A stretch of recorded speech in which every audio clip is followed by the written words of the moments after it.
Things move in the wind, said Ryan, unconcerned. But the message began to quiver faster, as if ungrowing from the sky, a pink scar appearing behind each of the dislodged letters. Then all of a sudden, the gold letters lost their shape, melding into each other, one by one, until Lance Ming's message had collapsed into a single gold ball, swelling bigger, as big as the sun.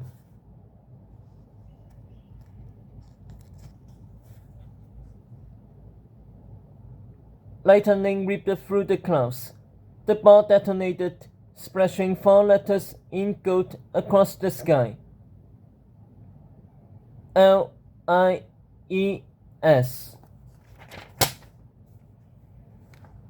The gold and clouds dispersed, revealing clear morning blue.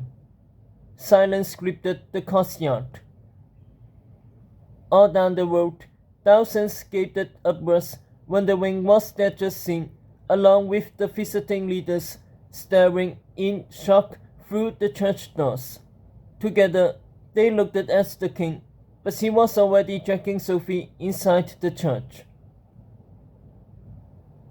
"You did something to that message," Ryan hissed. "You corrupted it."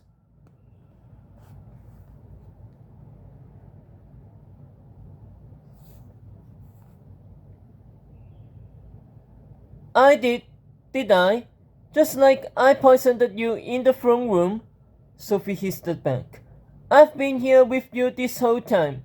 When did I have time to conduct a matinee performance of Sorcery in the Sky? It's obvious who did it. The same person who made your tea. The same person who chose to stay behind." She uttered a groan. "I wonder why."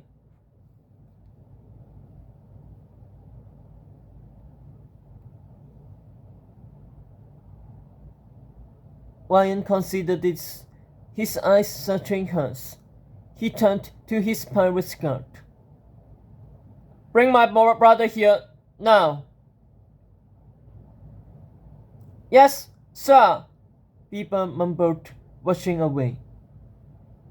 Sophie, meanwhile, did her best to suppress a smile. Because it wasn't Japheth who was responsible for what just happened. It was her. She had snuck a code into Lance Ming's stories, the one about Jan Huistel and the one about Agatha today. A code only one person in the entire world could understand.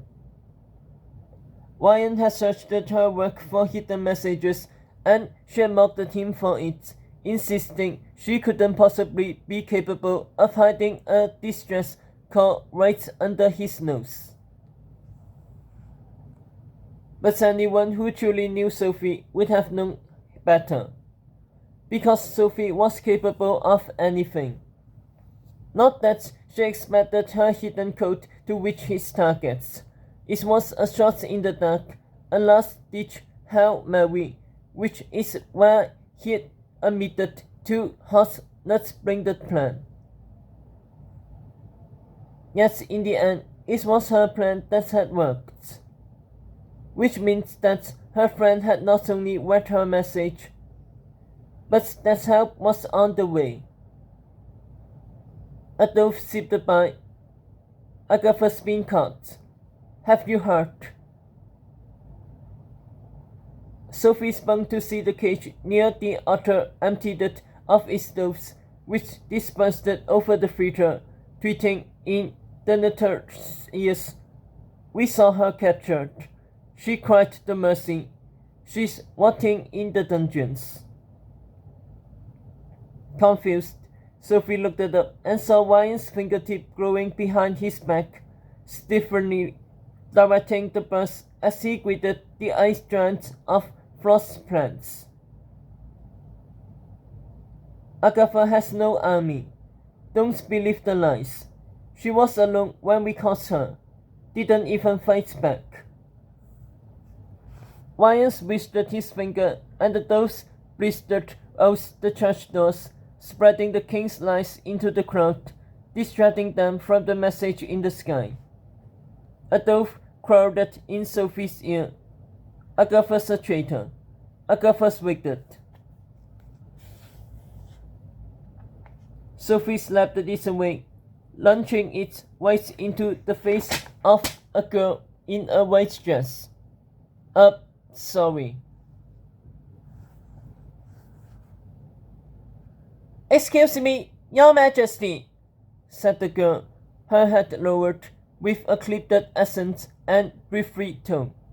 I'm conductor of the Camelot Children's Choir, and we hope that you might join us in singing a hymn of praise to the noble lion. Sophie scoffed. A princess sing with the choir? Will the king tinkle a timpani too? How absurd!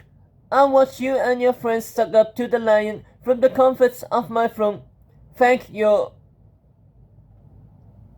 Her voice broke off, for the maiden that wasted her head, revealing dark hair, pencil-thin eyebrows, and twinkling black eyes. My choir would really love to have you, said the girl. Sophie followed her eyes to the group of teenagers in matching white uniforms and hats at the front of the church, gazing hard at her. Help wasn't on the way. It had already arrived. As Ryan had a heated discussion with the Queen of George Jolie, Sophie squeezed his arms. The choir would like me to sing with them.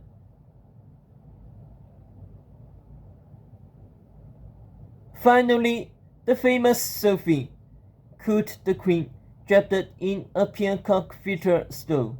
She reached out her hand, and Sophie noticed a silver wing with unwettable carvings, just like the one the Elf King and Ledflop wore. We were just talking about you. A pleasure, Sophie simpered, shaking her hand stiffly before pivoting to Ryan. Now about the choir. The Queen would like to meet with you, Ryan said, but I told her your schedule has filled up. Whatever you say, darling, the choir is waiting. I heard you the first time. Stay here and greet the guests, Ryan ordered. Sophie's face fell.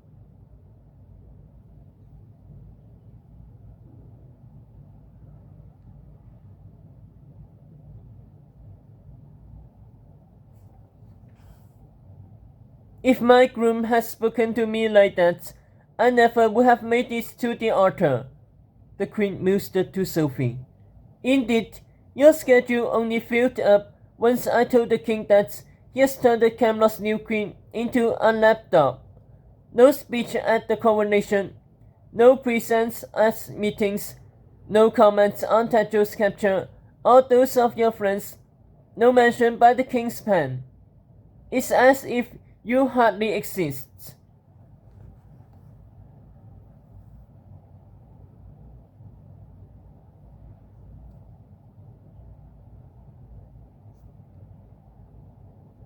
The Queen turned to Ryan. Perhaps I'll take Sophie aside and discuss a queen's duties in private.